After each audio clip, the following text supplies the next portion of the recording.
Yo, what's up guys, Ghost here. So the Battlefield 2042 beta has come to an end of course, and since then I've been trying to gather as many opinions on the beta as I can. Firstly, thank you to everyone who bothered to vote on the poll on my channel. From that, the general consensus seems to be that most of you thought it was fun, but the game is not without its issues. So in this video I want to highlight some of the more egregious problems that we all have with Battlefield 2042 in the hope that DICE will do something about them. And in the background here I've got some jet footage playing out because I consider that to be the weakest link, I think, when it comes to Battlefield 2042 as a whole. Now, before we begin, I do want to slightly skim over some of the small issues that DICE developers have confirmed are being worked on and or fixed. And whilst the performance of the beta wasn't great and the amount of bugs was varied and many, it was still at the end of the day a beta. So I'm not going to get too hung up on small bugs and things that are obviously unintended. I'm sure DICE know about most of these things and will fix them in due time. It's more the game mechanics, the gameplay and overall balance that myself and most others are more concerned about.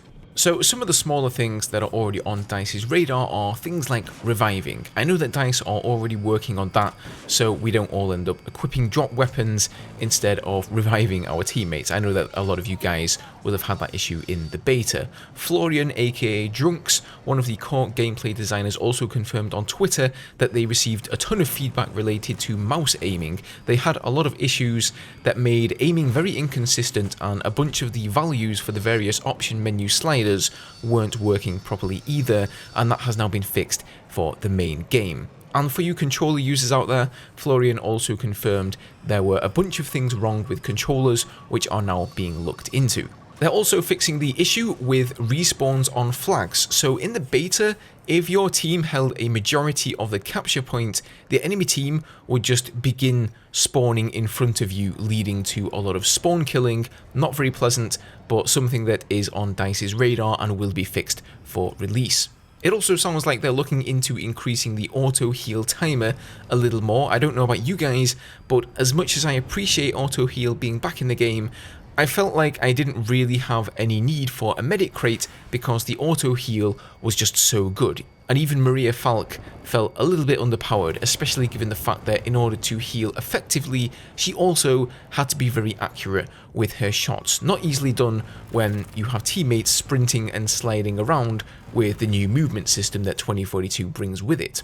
And Drunks has also confirmed that they are looking into increasing the delay before you begin to auto heal, and are also looking into making Falk's Siret pistol a little more lenient, perhaps by increasing the size of the hitbox so that it doesn't require quite as much accuracy. In addition to that, they are fixing the broken elevators that were sometimes bugging out. They're also looking into players receiving points for resupplies, passenger transport assists, that sort of thing. So if you noticed, if you were flying like an attack heli and your gunner was killing people, you didn't get any points at all, assist points, as the pilot. And this one is more of a balance thing, but it sounds like they're toying with the idea of introducing harsher penalties for constantly jumping and sliding all over the place. So that's what they're working on so far, some small bugs, little balance things that they're looking into, but I want to get onto some of the bigger problems with the game. Alright, so let's start with the jets here. I think you'll find that all the vehicles in the game are much easier to use than they have been in past Battlefield games, much more arcadey. I know Battlefield's in general an arcade game, but they're so easy now. It's obvious that DICE are starting to balance the vehicles more around the lower bottom 1% of the player base rather than the top 1% of the player base, and that is never going to end well. Now in the case of the jets though, they seem really pathetic, for lack of a better word.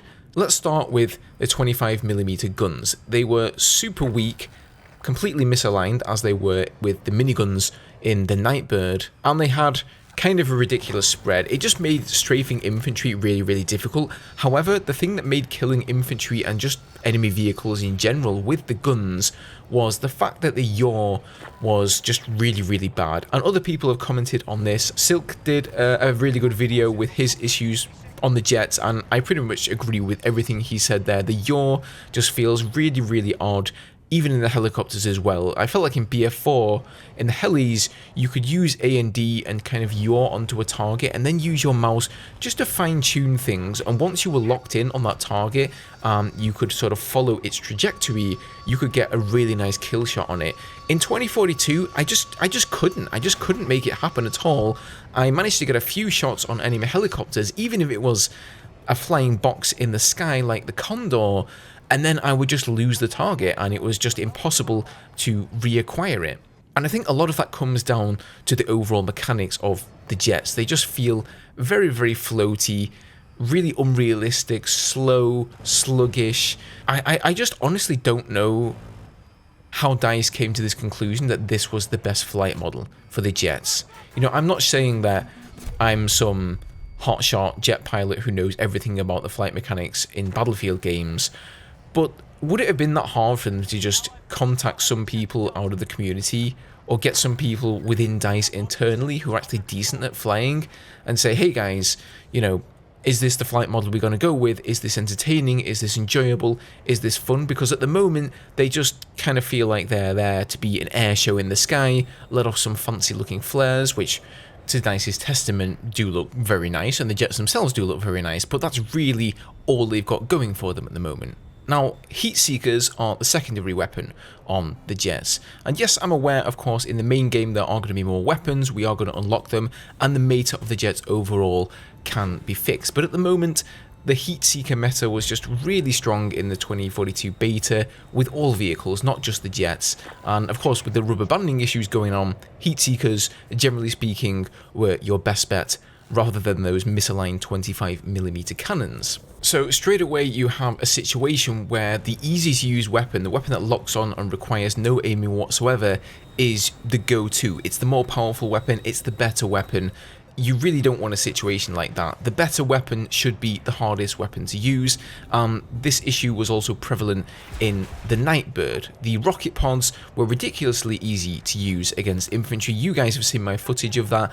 I just absolutely dominated the enemy team, and believe me, in Battlefield 4 I wasn't really a special scout helicopter pilot. I was okay, I was decent, but I was no Prolosco, let's put it that way. In this game, I kind of feel like I could almost do as well as Prolosco in the Nightbird, just because the skill ceiling for them is now that low. The flight mechanics are just so forgiving now, and the aiming doesn't require any skill, that basically that's kind of put me closer to Prolosco's level in the scout helicopters, which is ridiculous. And I'm not saying this to like take a stab at Prolosco or anything like that, or to try and say that I'm good at these vehicles. I'm honestly not. But the fact that I'm able to maybe go toe to toe with him, the only thing that was maybe had a bit of skill in the scout helicopters was like one-on-ones with the miniguns. He probably would have roasted me in a one-on-one, even though they were much easier to use than they were in BF4. But you know, if I compare myself to him in BF4, he will go on an insane kill streak in the scout helicopter compared to what I'm capable of. In Battlefield 2042, I kind of feel like we'll be that much more closer, just because we have the rocket pods that don't require aim. You know, his aim in BF4 is far superior to mine, which means with the miniguns, he would get a ton more kills than I would be capable of getting. In this game though, anybody, any Tom, Duck or Harry can just grab those rocket pods and get a bunch of kills on infantry soldiers. And that should never be the case. You should never have a pilot that has thousands of hours of experience going up against somebody that has far less experience than them and having a similar outcome and being able to score kills just as easily. You know, I felt like the helicopters in Battlefield 4, you had to plan your maneuvers with them. They had a certain kind of weight to them. If you nose down, you'll be able to drop your altitude very, very quickly. And you could use that to your advantage if you wanted to, you know, get down under radar, escape a lock-on, get down behind a skyscraper, for example. But if you were too overzealous, then you could end up crashing into the ground as well. In 2042, I don't really know what it is, but it's as if there's this mysterious force just keeping you floating in the air, as if your helicopter is like some sort of a puppet on strings, and those strings are constantly pulling you up. Even if you want to lose altitude as fast as possible, it takes way too much time, where if you're caught out in the open sky by an attack helicopter with heat seekers, you're toast. You're just going to go down unless you can kill him before he gets you with the heat seekers. So I really don't know what's going on there. This flight mechanic system is affecting all the vehicles and it just feels really bad. If I'm honest, I don't have a lot of hope that DICE are going to just go in there and completely overhaul their flight mechanics and their flight systems. I just don't really see that happening. Right now I feel like they're concentrating on, fixing small bugs like the ones I mentioned at the start of the video, but I think I would be remiss if I didn't at least voice my opinions on this.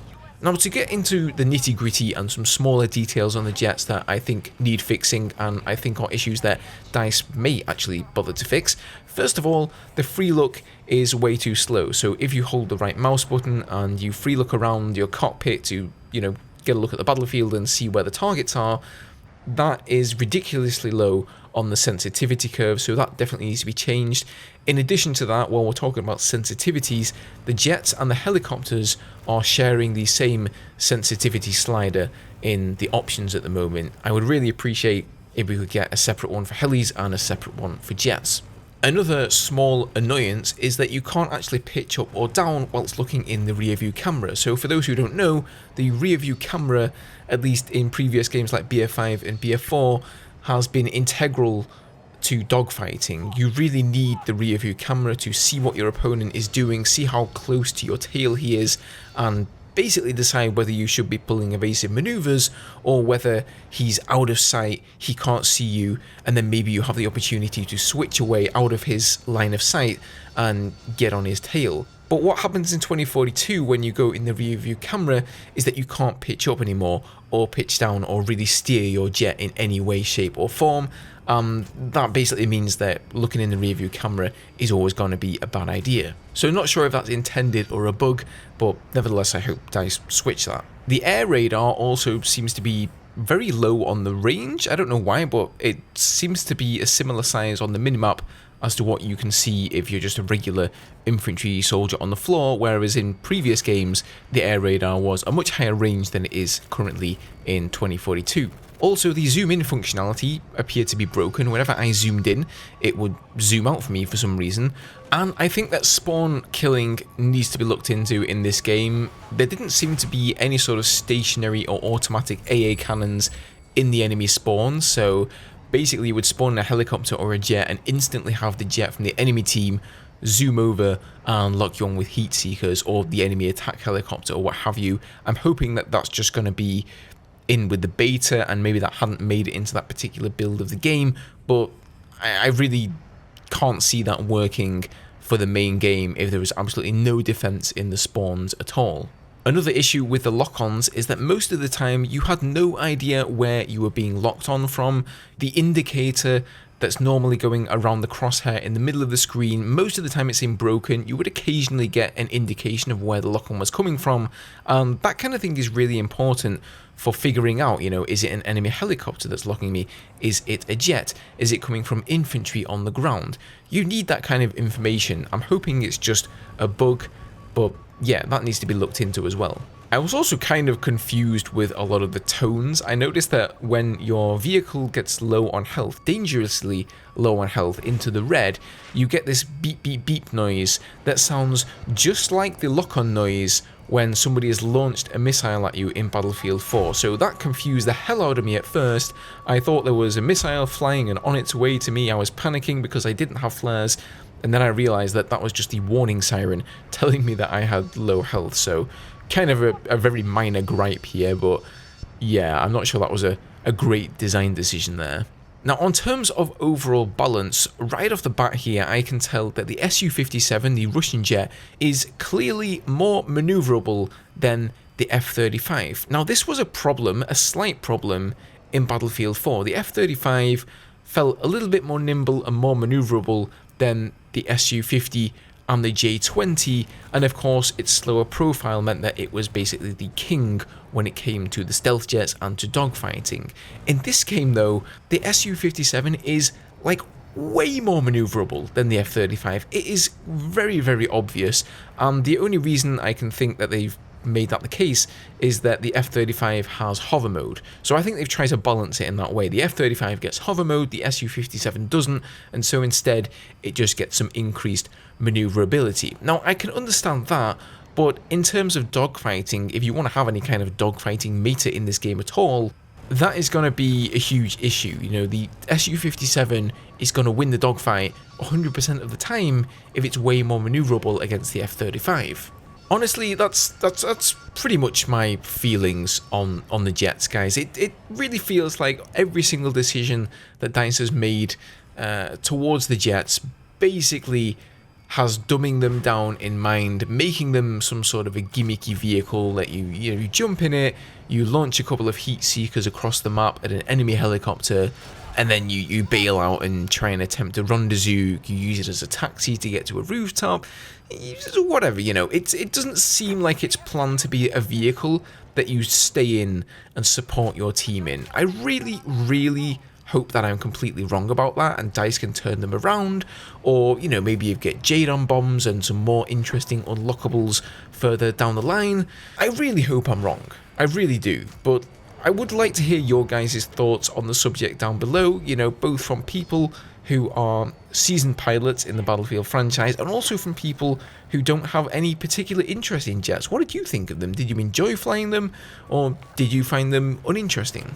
Now, I know this has been a really ranty video, guys, but don't get me wrong, I enjoyed my time with the Battlefield 2042 beta. I thought it was an absolute blast, I had a lot of fun, and I'm really looking forward to the full release of the game. And the reason I'm making this video is because I want DICE to improve it. I want them to make it better. I don't really know if they watch my videos or not, to be honest with you, but if I didn't make this video and I didn't make my thoughts heard, then I think I would be doing the Battlefield franchise a disservice. I also posted these thoughts and comments on the official forums for the beta feedback, and on there I can't find the thread anymore. It seems like it's unavailable to me, probably because the beta was so long ago now, but there was a thread called "Pilots Please Stand Up" or something along those lines, and it was one of the top forum posts there. It had many pages of replies of people basically giving their information and their feedback on what they think needs to be fixed when it comes to the air gameplay. So it's definitely not just me, guys. I think a lot of the community seem to be sharing my thoughts on the air vehicles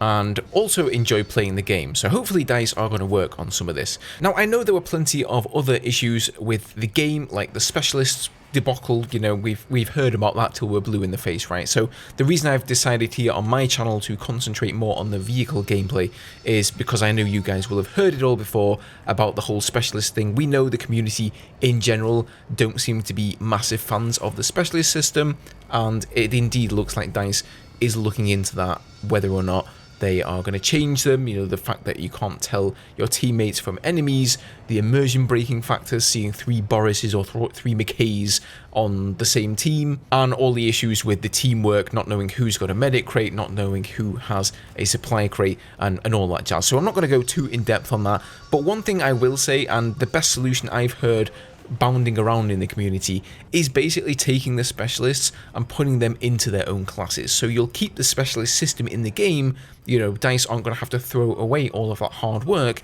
but basically, let's say McKay will be an assault specialist, and you will only be able to pick certain weapons and gadgets within the assault category. I think that might be the best compromise. I really don't see DICE throwing away the specialist altogether and just bringing back 4 classes. You know, I don't think they're going to go and take all their hard work, all these backstories that they've made, the special gadgets, all of the skins and the outfits. I mean, we all know to some degree the specialist system is there so that DICE can sell us skins and things that are unique to specific specialists in the game. So yeah, I don't think I'm going to do a complete 180 on that. And as a final little thing here, I know the movement and the gunplay in Battlefield 2042 is quite different. Personally, for me, I like it. I like the snappy sliding around, moving around, the tactical sprint or whatever you want to call it. I like the recoil. You know, some guns like the K30 had some significant recoil on there, and you know, some of the others were kind of laser beams and didn't have too much recoil. But personally, I didn't really have too many problems with the infantry play outside of the obvious bugs and some of the gripes with the specialist system. Right, I'm done. I think I'm done. I'm done complaining, guys. This is way too much complaining and whining for one day here, but a lot of people have been asking my thoughts on the game, so even though I am a bit late to the party with that one, I thought I'd go and write them down on paper or speak them into a microphone, as it were. Let me know your thoughts down below. By all means, tell me if you completely disagree with me and you think I'm a plonker. Put it down below in the comments. If you enjoyed the video, please hit the like button, and if you guys want to see more Battlefield 2042 in the future, then subscribe to the channel. I will be covering it heavily and getting into vehicle guides and gameplay and all that sort of stuff. In fact, I've got a tank gameplay video coming up pretty soon, so look out for that one. Thank you all for watching, have a good one, and I'll see you in the next video.